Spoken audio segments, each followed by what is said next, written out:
Wow! Look at all these people. Shall I go Ladies first. Oh, how exciting. Oh, I've only got wine to drink. Oh, no. Quel horror. I know. It's like being on a ferry, isn't it, with the safety announcement. The muster. Where is the muster? Where is the muster deck in case we need to muster at any point? I'm already mustered. Saw lots of nice people, and I wasn't holding you up. I was pushing you in a polite London sort of way to get in. Anyway, shall I stop speaking? Yes. Well, I am contractually obligated to welcome you all to Ayrshire, to Dumfries House, and to the Boswell Book Festival, and in fact, to Scotland's summer. So thank you all so much for being here today. Also, before we start the business of the day, I'm going to tell you that when we have finished and you go out to buy a book, which I'm trusting you will no all pressure. want to Honestly, do. don't. I'm not here to sell books. I mean, trust me. Helen will be escorted off the stage into this lovely Waterson's book tent, and you will proceed in an orderly fashion where she will sign your books, pose for selfies, answer supplementary questions, all those things. Yeah. Maybe, Yep. Who knows? Well, who knows? What Somebody might happen? be bringing me a glass later on. How exciting. I can't wait. I'm really poised. And this is lovely Anna, who you know. Do you know her? Thank you all so much. Yes, I should mention I'm Anna Burnside. I'm not just some random... She's a celebrant. So if one wants to get married in Scotland, we go to Anna. Thank you so much. Okay. And yeah, I'm not just some random they found off the internet. I do things like this and other things like marrying people and so on. Yeah. So do you bury them as well? I can marry them. Okay. I can marry you. I can bury you. I can name your baby. Nah, that ship has gone. I'm a full service. I'm a full service event person. So, am I allowed to now do my actual introduction? Yes! Oh, I wasn't sure if we were going to get around to that. So, our guest today has a CV that would frankly make other comedians cry. She's done stand-up comedy, she's done telly, she was in Absolutely Fabulous, she's written a novel, she's set up an award, and now she's at the Boswell Book Festival. So, ladies and gentlemen, Helen Lederer. Thank you for coming. So the format of what we're doing today is Helen and I are going to have what we would laughingly call a live interview. I mean, I think it might be more like a chaotic chat, but I'm going to start the ball rolling, and then there will be an opportunity at the end for you all to ask questions. So, And if nobody has any questions, don't be embarrassed, because we can cover you. We'll absolutely just keep on going. That's not a problem at all. But you will all be obviously preparing your questions as we go. You could ask about hair colour, things like that, or faith. We can go deep We can go or either. superficial. We can go in any direction. Because I am a natural blonde, as obviously. So I've answered my own question. Right. Crack on, Anna. This is so lovely.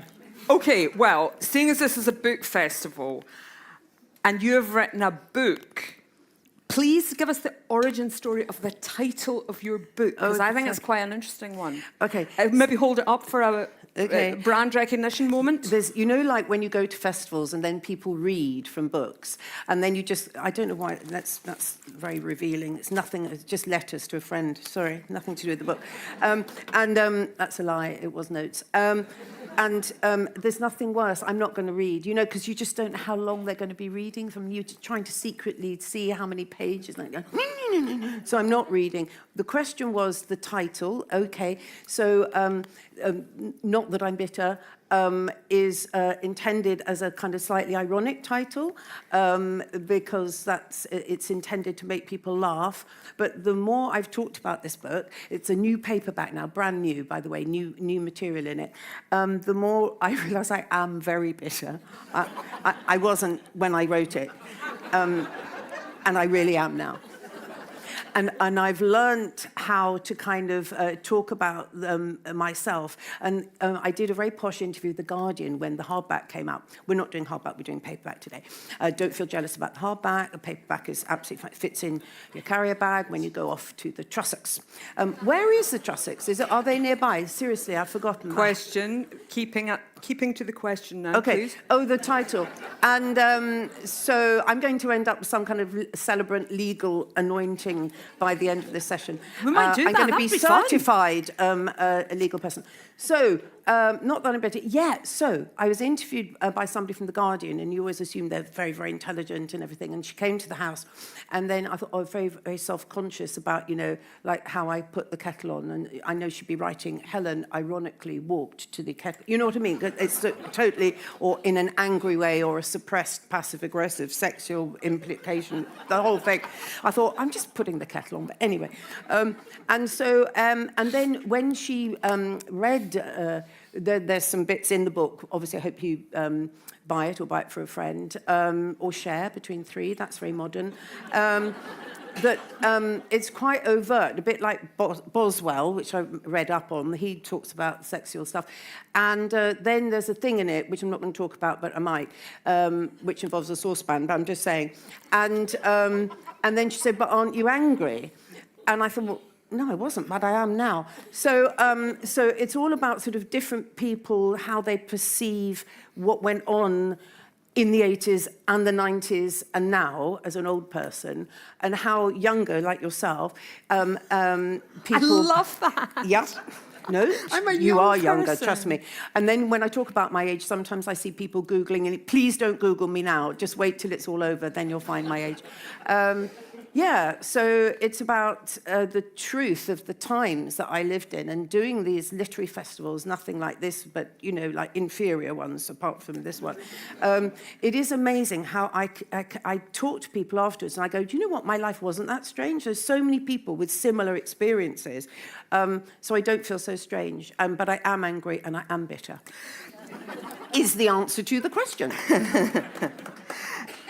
One of my takeaways from the book was that you really had to almost invent your own career. At the time when you started doing the things that you've done, there wasn't an established path. There wasn't someone you could follow their model. You can go, right, okay, that's how you do it. Is that what it was like? Were you kind of making it up as you went along? Yeah, I've always made everything up. I started making things up when I was age 10.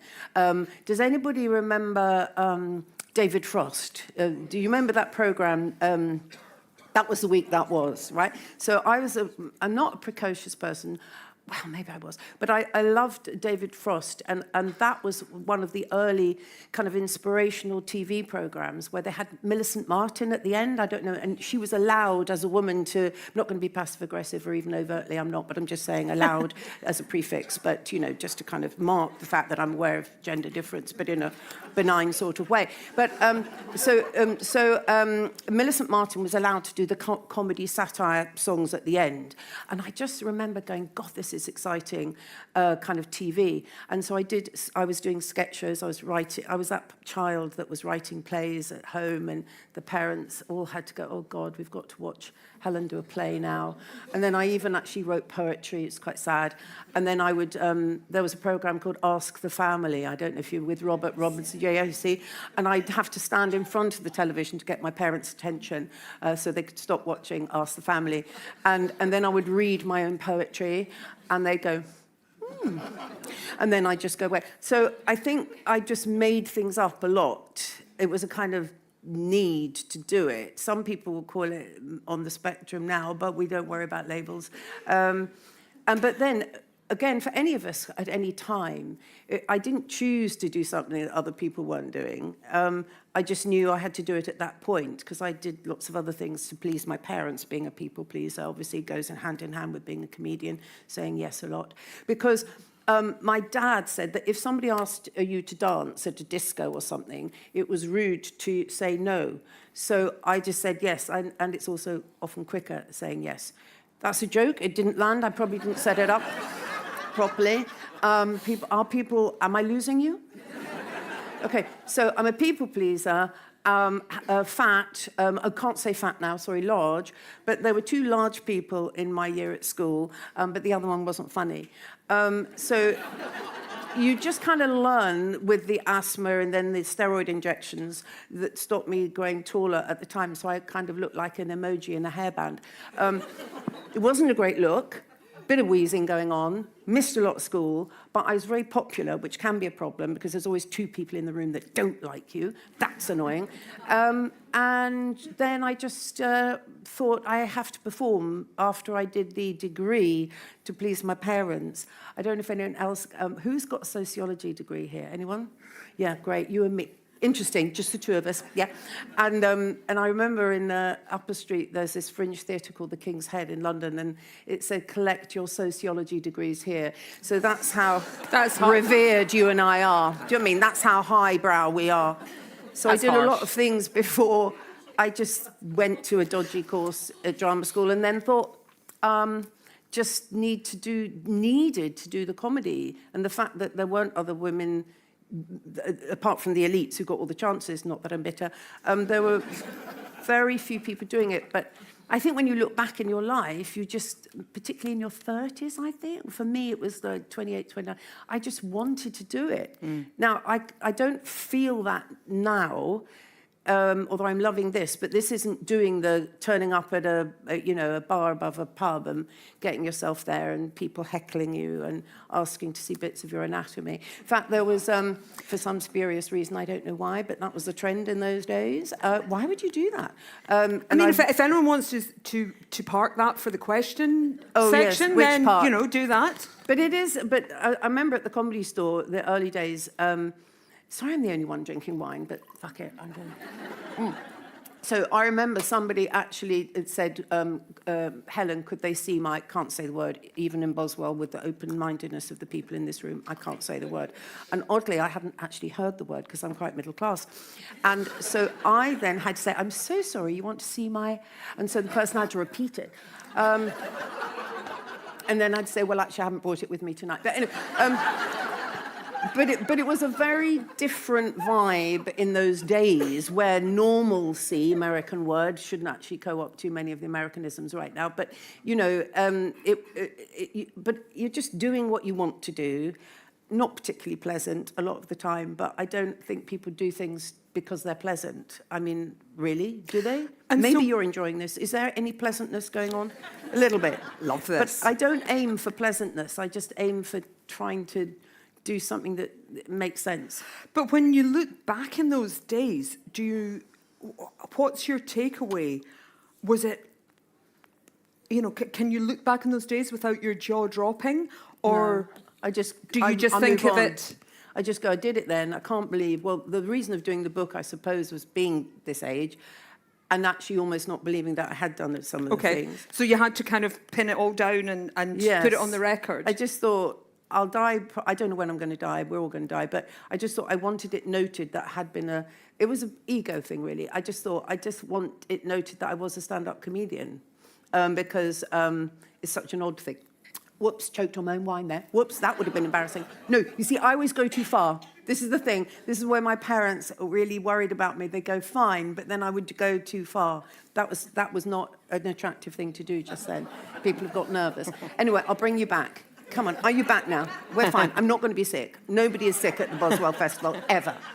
Another question. Well, there's a first aid person outside. Oh, good, thank God. I Poisoned by wine. Just in case I needed them for any... I didn't know them earlier. We're all good, we're all good. So writing the book, has that made you feel vulnerable going back into all those days and looking back into all the things that you did?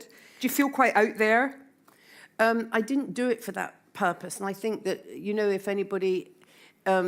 is to laugh at something, I don't know what you think, you have to connect with it. So my version of that is you have to get authenticity. What's weird about comedy is that people have such strong ideas about it, so that if you expect to be amused by someone and then you're not, which, believe me, can happen, you get really angry. The kind of the switch between laughter and anger, it's not too much. And I remember doing a play at the Watford Rep Theatre, a Theatre of the Absurd play. It was really weird, a lot of repetition. And anyway, so there was this little noise from the audience, and I thought, oh, it might be the rain on the roof. Well, it was people leaving. It was the chairs being tipped up. And luckily, I didn't. So I was in the bar after Obs, and somebody said that was the worst play they'd ever been to. And I said, you're lucky, you don't have to be in it. And but you know, this is the thing about comedy. Like, I was doing something, a gig a week ago, and the guy, he was a comedian, sort of took against Michael McIntyre. And I'm going, but you know who Michael, obviously. So don't know if he's been here, might have done a memoir. You have to do a memoir to get here. Hey, I wrote the book to get here. It's an elite club. But why would some people kind of, you know, distance themselves from somebody who's clearly very effective and can, you know, empirically demonstrate that they can make people laugh? But it annoys people. So the trick is to know that you can't be for everyone. And that's a big one. Here's an example. Had to do Educating Rita. You know the play, right? It's very cheap. It's just one set, 2 people. So a lot of repertory theatres do it. And I was in that. There's no significance to me saying that. Although the man who was my professor did say a strange thing. I'm going to swear now, but I haven't sworn already, have I? No, you're doing pretty well. Okay, 10 we're at minutes. 13:55. Oh, no, we mustn't do a timing. People look at their watch and want to leave. So, so I remember he said, you know, with Rita, you either fuck her or loathe her. No, I've said that wrong. But I was thinking, is that the choice? You know, and those were the kind of 90s where 100%. Men would have a kind of attitude to how a thing was going to be. And I thought, well, what about just getting on and doing the play? Forgetting your words every so often. That can happen actually in a 2-hander, because if somebody misses a bit out, then you get to the interval really quickly and you go, what happened? You go, oh shit, sorry, the 3 scenes I did. Anyway, I can't remember where I've gone down a rabbit hole, but there we are. Get me back up from the rabbit hole. Well, you've taken me to an interesting thing that I took in the book, is when you start to be offered acting jobs, it's like a penny drop moment, isn't it? You're like, wow, I don't actually have to write this all myself. You know, someone else can help with the heavy lifting. So was that a revelation? Well, because I did this very dodgy postgraduate from the sociology scenario that you and I have suffered, that it was a very odd course at Central School for Speech and Drama, and I lied to get on it because it was for teachers, and obviously I'm not a teacher. And what was the question again, before I come back? So when you discovered acting versus comedy. Acting, that's right. So someone else wrote the words. That's it. So I hadn't had any formal training, but a lot of people haven't, and so you don't have to be formally trained. I did get quite excited about breath work and stuff. And in fact, there was a very, in the book, strange man he's dead now, so I can say it, called Fraser Herbert, who we called Fraser Pervert. And then it's the kind of thing that you'd report the person and then wait 20 years to see if anyone would do anything about it. But anyway, that was all known. French and Saunders did the teaching degree there.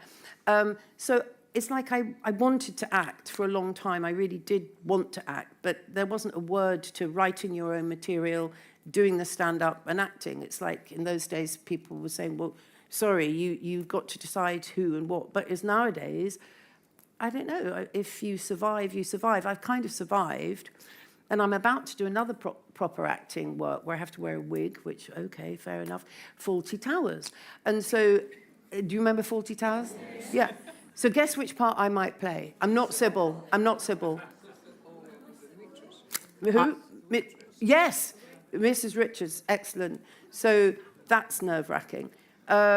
Remembering lines at my age. So I remember Christopher Biggins stopping acting quite early on. He said, all those lines, why would you do lines? And I do sympathise, but it's too late now, I'm doing it. Well, let's talk about that. So how does that feel, entering John, as I believe you might call it now if you were a young person, the John Cleese universe? How does that feel?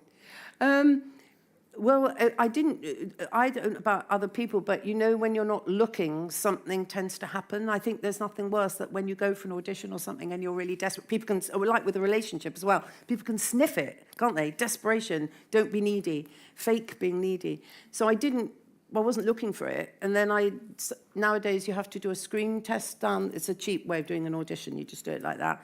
I thought, oh, okay, I'll do it. But they're not going to. And of course, then they did. And so now I'm doing it. But I think it's because I didn't particularly want to do it, but I don't not want to do it. Oh, God, this is being recorded. What if John Cleese is... But I want to do it because of the value of a timeless piece of farce and comedy that is an iconic stream of consciousness in the history of British comedy. Yeah, hi, John. Let's hope I don't fuck it up. But, well, is that a lot of pressure then to be in something that is so loved and so familiar? I mean, how many episodes were of the TV series? I think About they just did... You would 7 know. or something like that. It's unbelievably few for something with such a Clever. huge Clever. footprint. Yeah, so, I think it's timeless, and so I think, therefore, maybe the joy of doing something like that is that we were talking about, well, I was talking about sort of going against the stream, being one of the few women. It's like or the woke thing, that's an interesting question. Hope somebody asks about wokeism. I've got some academics in the front row, they can answer. So many journalists here. What is going on with Boswell? And they've all been to Yugoslavia at the same time. It's amazing. Yes, wokeism. So it will be a thing in its own terms, and therefore the judgment will probably be removed. But it is quite interesting about how comedy has evolved and how one kind of maintains some contribution to it without being cancelled. Because maybe it'd be good to be cancelled. I could just sit down for it. But I mean, the Fawlty Towers, the women are classic feeds, aren't they? You know, they're not. They don't really have much agency in their own right. So maybe I don't know if everyone in the room speaks comedy. Do you maybe want to talk about what a feed is and how many feeds your life, you know, you must have spent a couple of decades as basically being a feed. Yes, well, I'm thinking, do you remember the programme with Terry and June? Right? And June always wore a Marks and Spencer's nightie, the kind that my mother used to wear, just the endless nighties that Marks and Spencer's, they probably still make them. But anyway, so she was always in the double bed, wasn't she, with Terry? And she was a classic but kind of consummate feed, and celebrated that when I was, lucky. And she did crosswords in the rehearsals at AbFab. People always say, have you got a funny story about AbFab? And I haven't. Not one. That's not even funny about her doing the crossword. So anyway, I've mustered. I mean, it's what you would expect her to do. Yes, exactly. When you say, what sandwich are you going to have at lunch? I don't know. What's the 4 down do? Anyway, but there is, what was the question? AbFab? Being a feed. So maybe explain to people what a feed is and how, your role. Well, that's your a great many question. feed roles. Yeah, that's a great question, Anna, because when you think about the amount of women comedians now, not that I'm bitter, that didn't happen in my day, what we didn't have was women writing and driving the comedy in a kind of relaxed way, so people were quite comfortable and allowed them to get on with it. Because at the beginning, when I started, I think Emma Thompson, wonderful actress, she got given her own series, French and Saunders got given, and then Victoria Wood, who won a talent contest, as we all know. So she got in through that door, through opportunity. Then we've got Oxbridge. Not taking away the talent, I'm just saying that it was easy for people to commission those people because it was tangible. And then there were people like me that looked like we were replicating the content, which we were, but I didn't go, surprise, surprise, to Oxford or Cambridge. And so the point being, wait, I'm making a point. Maybe a clever person will ask a question to hone this point. What is the point I'm making? That we are not used to women drive. It is disconcerting for women to be very out there and loud and drive the conversation and be authentically funny. It's quite rare. But on the other hand, authentically funny is in the, as we go to the Michael McIntyre litmus test. I mean, we're all very judgmental, and all we want is just to connect and have a laugh. I mean, that's just, don't you think that's the best thing in the fucking world, is to just be laughing? I'm not going to let go of this question. Okay, let's try and get to the nub of it, Anna. Let's have another go, okay? Right, you with me? let's do it. So, in the Cleese era comedy, Fawlty Towers and so on, the women are feeds, i.e. I'm going to explain to you. Go on, Anna. Come on, let's have it. Take this one for the team. So the feed, often a woman, is the one who sets up the funny line for the man to deliver. So they get the glory, they get the spotlight, they get the big laugh. And throughout the 80s and 90s, and probably beyond even, that was women's key role in televised comedy, wasn't it? You were the feed. So you and all the other women of your generation working in your milieu will have a CV of playing receptionists. Nurse, did a teachers, lot of nurse work in nurse. Naked Video up in BBC Glasgow. All those roles to set up someone else for the glory. Yeah, I suppose it's not a surprise because one does, you do need stereotypes as well to kind of serve a sketch. So it's not a surprise. And I don't think we've adjusted, not out of too much malevolence, but, you know, comedy kind of reflects the vibe, the social vibe up to a point. So I try and calm things down when it has gone ugly on a few meetings where people are going, why can't we have the comedy we used to have, you know? And you have to go, well, here we are. I'm not in control. I'm not Keir Starmer. Is he in control? You know, it's very difficult to, it's quite subtle, but I still think nobody likes to be dictated. But hey, woman on their own. Joyce Grenfell, yeah? So there are always the exceptions. You always got to kind of look and go, you know what, they're just those beacons of people who you know have just got a funny bone. And I think you just have to kind of keep being attracted, whatever that taste is, which will be different for all of us. Oh, that was my boring story about being in Newcastle, which I didn't remember. The taxi driver said that he couldn't stand Julie Walters. And I was going, Julie Walters, are you mad? What's wrong with she's the most lovely, why would someone take against? But this is the point, people take against things for all sorts of psychodrama. Would you like to ask me about my psychodrama course? Would you like to tell us, Helen, about your psychodrama course? It just came up in my mind just at that second, because this was before I went to drama school, and I was a very bad social worker in Kentish Town in London, and I remember the team leader said to me, Helen, you can either leave or you can leave immediately. So, choices. So, and I remember doing a psychodrama thing, a course, to try and get me closer to drama, because it had the word drama in it, but it also had the word psycho in it, which is not so good. And I think there's a therapy. I've done a lot of therapy, obviously, clearly. Budget therapy is good. Counsellors who know less than you, but it's cheaper.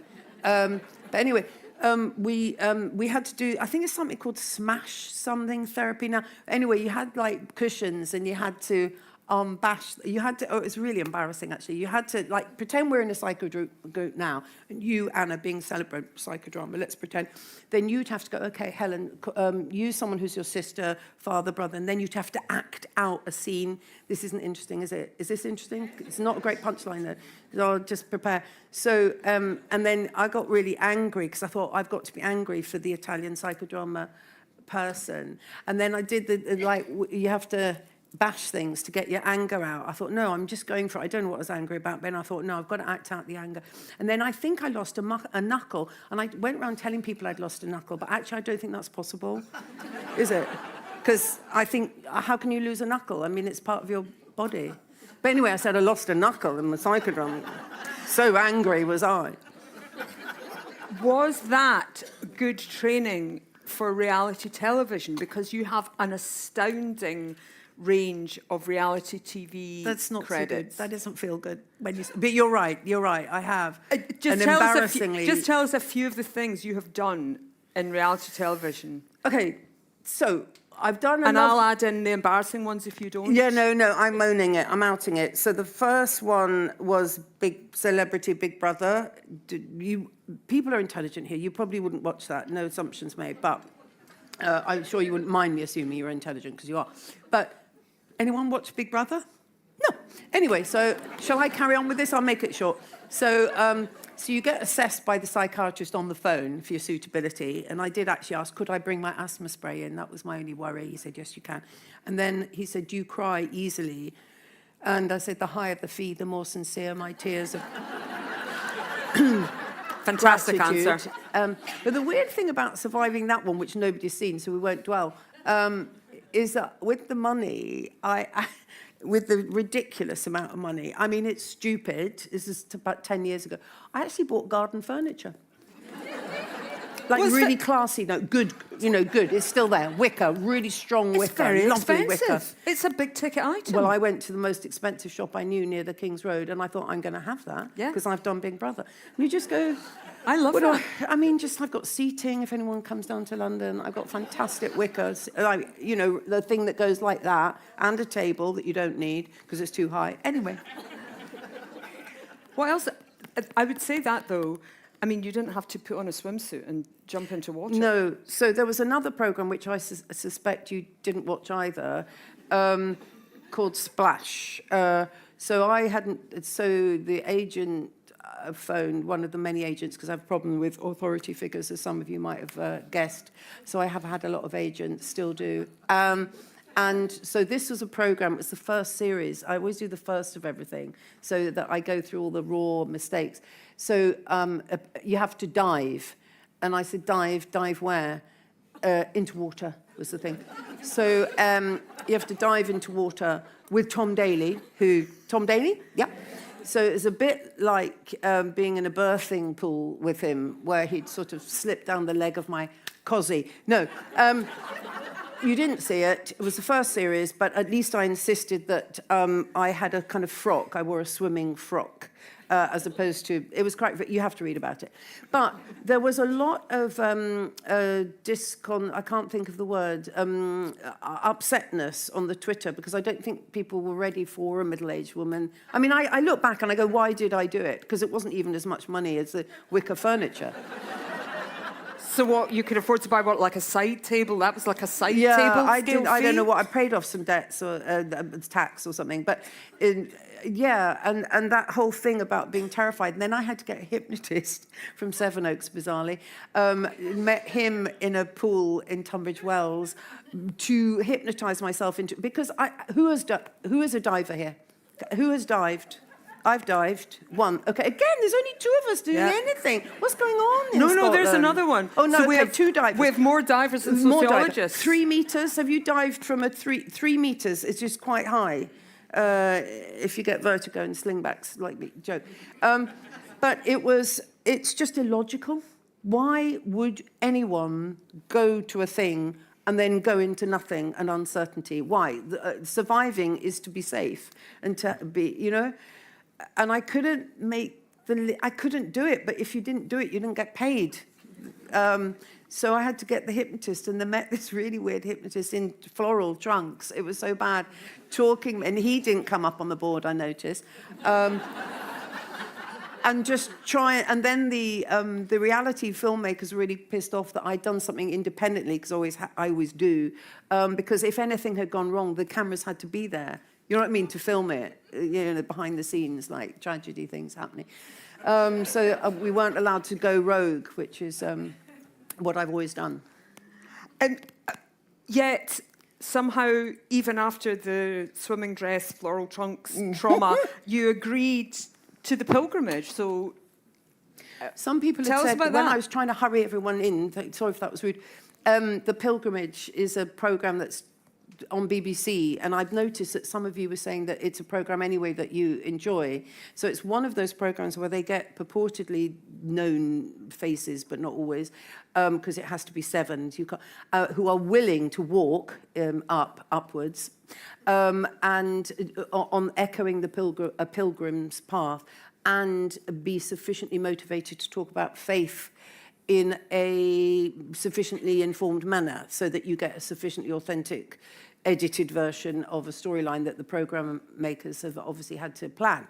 But that's, scripted reality, factual reality, nothing wrong with that. But anyway, that was quite interesting, how to get on with 6 other people you've never met before. But it while was hiking. Also, wheezing and making bad noises to try and get yourself upright. But that was actually a very beautiful thing to do, and made some good friends. And then obviously you end up being more humble at this age of the people because we're all just tribes. We're just a tribe, aren't we? So you kind of get close to some people, and then you're not close to others, and then you have to go, it's okay. You can't be equally close to 6 other people, especially you have to sleep in the same room with them. Not pleasant. You're very brave. So when the phone rings and you see your agent's name, do Yeah. you actually think, what fresh hell is this? What else can they ask That's me funny. to do? Yeah, that's very funny. I love Scotland. I'm not just saying because I happen to be here. I love that phrase, fresh hell. And also, I've noticed another thing people say, go, that's you. Why do people say that? I was asking where the breakfast, I got free breakfast today. And I said, where do they, that's you? What does that mean? That's you? I'm just going into the dining room. It's really odd. But I just adore the phraseology. I just love it, having lived in Glasgow for a bit. And I do love it here. What was the question? Fresh hell. So, Yeah, do you wonder what else I wouldn't can be your asked. agent... Sue Parkins, she gets asked the kind of intellectual ones. Like, she got to do a conducting programme. And that was annoying, because I would have had a go with that, because I did learn grade 1 piano. I might have been able to excel. But no, those opportunity doesn't strike equally for any of us. We know that. And Not that you're bitter. Not that I'm bitter. I thought you were saying, please have another drink. Well, I will. Well, either. So the fresh hell is yet to come. As long as I'm alive, I'm doing Fawlty Towers. And then I'm enabling other people to write. I'm doing my passion project of setting up Comedy Women in Print. So if anybody has got a book they would like to get published, then Comedy Women in Print. So I'm doing things for others so I can be worthy, which is really annoying. Not a great fit for me. But I think it's important to try and do something important as well, like you do. I mean, marrying people is, or burying indeed. Let's not go there. Another question, or is it time? I was going to say, I think this is a very good point to hear some of your questions. So But please, no pressure. Lots of pressure, actually. Yeah, I see a question right there. You're bold, Anna. Yeah. What age? Oh, what age? I need to know the age. 16.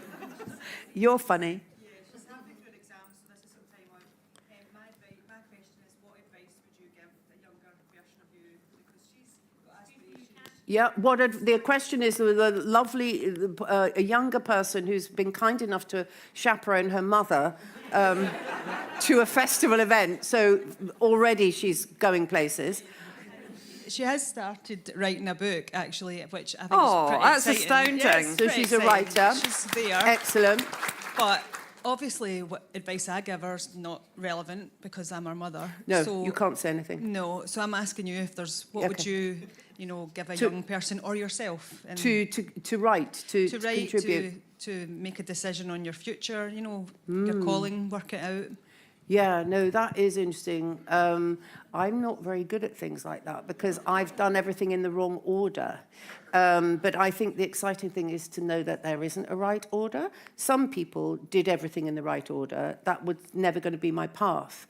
But I think the thing is to keep grounded and go, well, that didn't happen.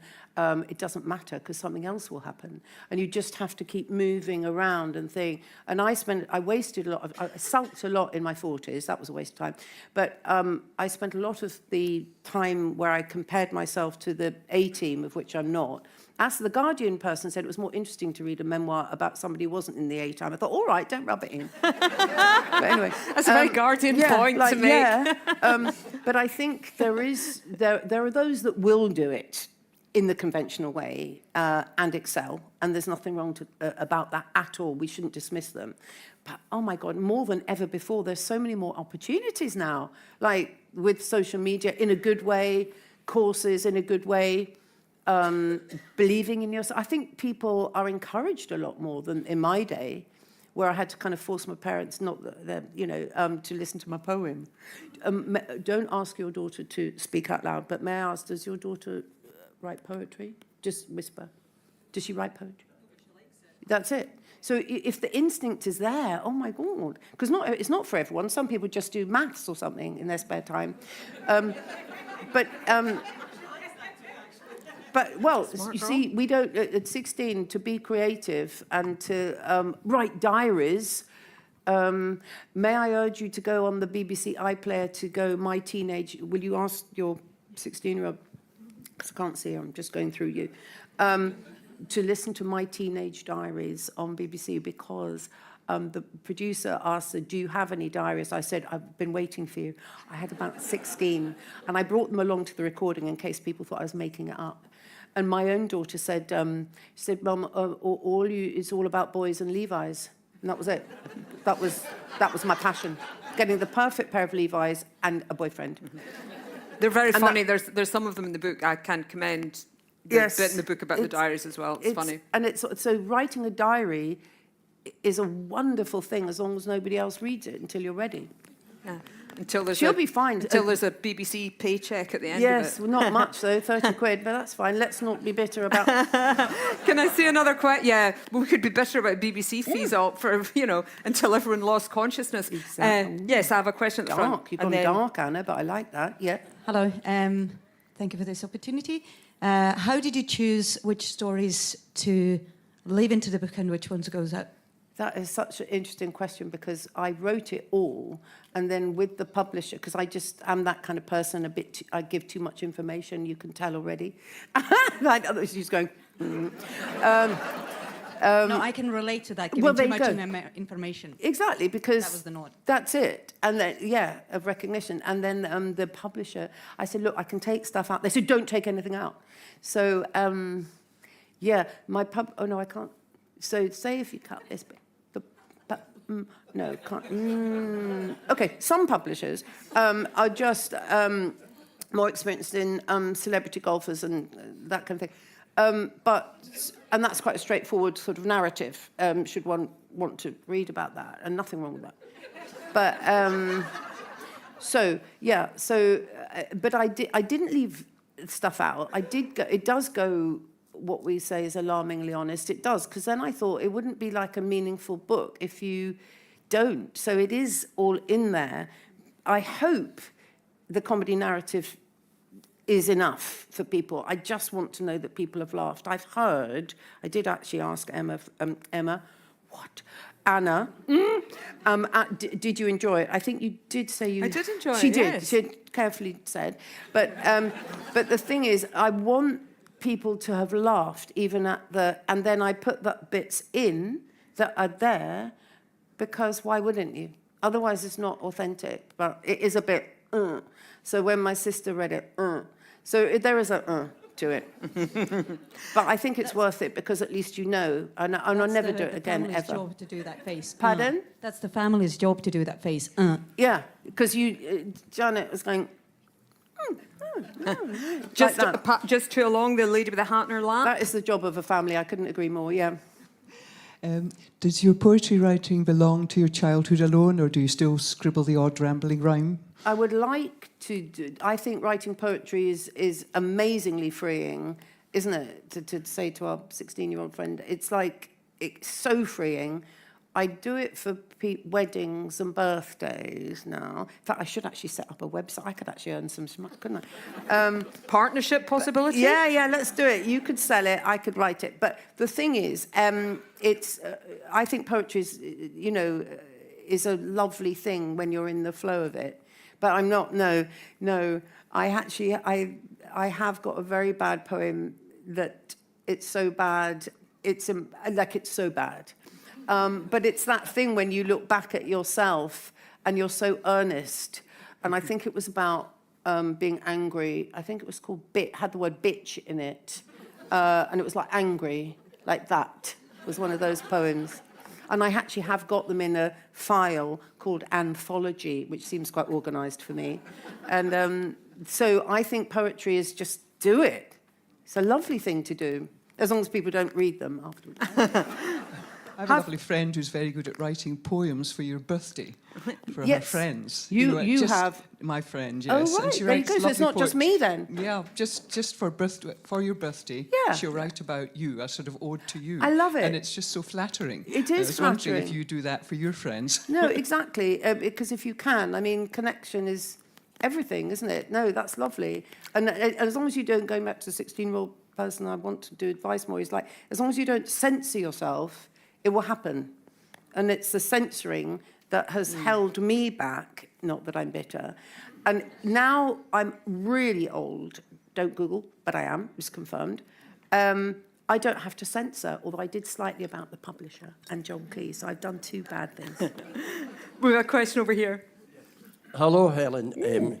Regarding your earlier point, the Trossachs are north of Glasgow beside Okay. Loch Lomond.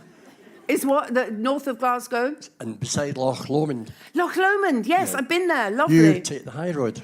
Yeah, no, when I was doing Naked Video with the 2 boys, Andy Gray and wee Johnny Watson, we have to call him wee Johnny Watson, although he's quite old now, so the wee is not really needed. But I remember going to there and crying because I saw seals. Am I right? Yes, you would. Yeah, I couldn't believe it. I thought they were rocks and then they moved.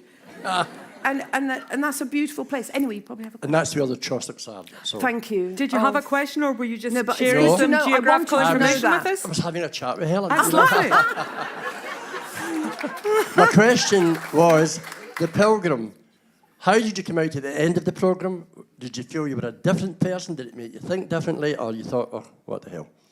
I didn't go, what the hell, because I'm not that kind of person about anything. I should be worrying about how this went down. You know, I'll be going, oh, God, was that okay? Did I talk to you? So the what the hell wouldn't be. It wasn't like my most favourite thing to be, what was your lovely expression? Fresh hell. It wasn't my most favourite thing to be invited to do, because when somebody said, the agent said, well, would you like to do a religious programme? So it kind of made the word programme louder than the word religious. I thought, oh, it's like doing storms or weather, documentary on weather. But interestingly,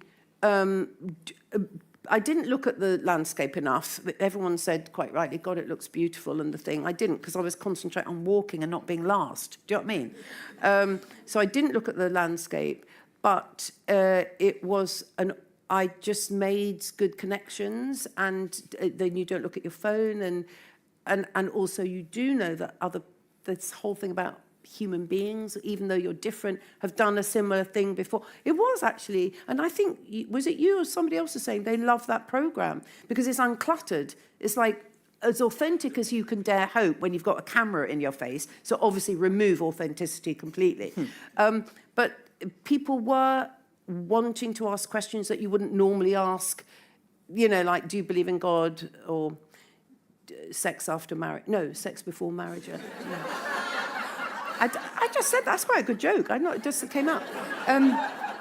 What's that? I may ask. Exactly. But, something to pray for in I'm a old religious now. context. But it's good to just talk to each other. So I think it was a quite a generous programme from that point of view. That's great. Thanks, Helen. Oh, Do I have another nice question? We have time Nice for a question. couple more questions. Do I see any more questions? Yes. Did you do sociology? Oh, no, it's just you and me. I love the fact that there's another person who did it. Yeah. Mike. You Mike's could coming shout. at you. It's all kicking No, off Mike's now. here. Yeah. Let's trust the place. Oh, my God. Yes. Yes. Just shout Yeah, it. go for it. because you're Okay, close. I'll just shout it. Yeah. I was psychology, not sociology. Oh, psychology. Really brainy people. They all go into advertising, I think. I mean, Yeah. just clever, No, I predicting. actually went into psychology. Anyway, Nice, though. the question was, you were speaking earlier about the woke culture and such like, and I'm asking now, and I'm kind of listening to you and thinking, probably not. You kind of holding yourself back. Yeah. Maybe, has it changed how yourself and others in comedy and Yeah. such like actually present No. themselves, and do you have to think all the time about what you're saying, whereas back in the day nobody cared, did exactly. It's so, and writing that again, that I've been thinking about that very thing a lot since talking about the book, because you don't realise you're getting older, you just are who you are. But writing the book and then the reception of it, and about comedy, after all, that's what I do, for better or for worse, has changed so much. But then I try and return to the thing of, well, you're either going to make someone laugh or you're not. So how do we bridge that humour, instinct, funny bone word, to respecting the society at the moment? Because you can't pretend, because it's good to try and be kind and careful. But I don't think we did it to be mean. You do have to answer yes, big time, because some of the material I did, where I had great writers in the room, with punchlines, could not use those, but they weren't, what's the opposite word to benign? Like malicious? Yeah, like they weren't to put people down, they were to get a laugh. So punchlines are useful, but you can't use the same punchlines. Yeah, times were very different, weren't they? And I actually even heard somebody call Grease, the film, you know, a Yes. bit rapey. And I thought, goodness me, that's... Oh, what was that good to hear? So there was a word, what was the thing? A bit, she said Greece has been described as a bit rapey. Oh, what does grapey mean? Rapey. Oh, sorry. New word. No, 'cause I need to know. I need to be ahead of the game Helen, with the new that's words. grapey. This is grapey. Greece. Rapey. Rapey, thank you. Okay. I wouldn't have actually, that wouldn't have been my go-to for the film, and I also saw the musical. I wouldn't have immediately gone there. But respect. That's how people see it. No, Yes. it's very, just... How it's been just one reframed. thing that stuck in my head that shows how people see things. No, very and I think differently. it's good to reflect that. And then also when you do have conversations with very passionate people who care, then that's the way to learn it, to learn the new thing, because we can't stay still. So, you've got to just keep learning, keep doing what I'm drinking and doing, and just keep going, basically. And what can I do? I can't change anything, can I really much? Always the drinking, though. But good question. Good. I get that. That's actually a really good point to end on. So before we give Helen a rousing round of applause, I'm going to remind you to stay in your seats while she is escorted to the signing tent. Because I can't walk on my own, obviously. I will need to. And then I'm going to remind all of you to go and buy a book and get it signed and That'd have be a selfie heavenly. and ask more nosy questions. But first of all, please join me in thanking Helen for a fantastic event. Anna, that was so lovely. Thank you so much. Wonderful. My pleasure. I need to get married by you. Oh, I'm married. Oh, yeah. Oh.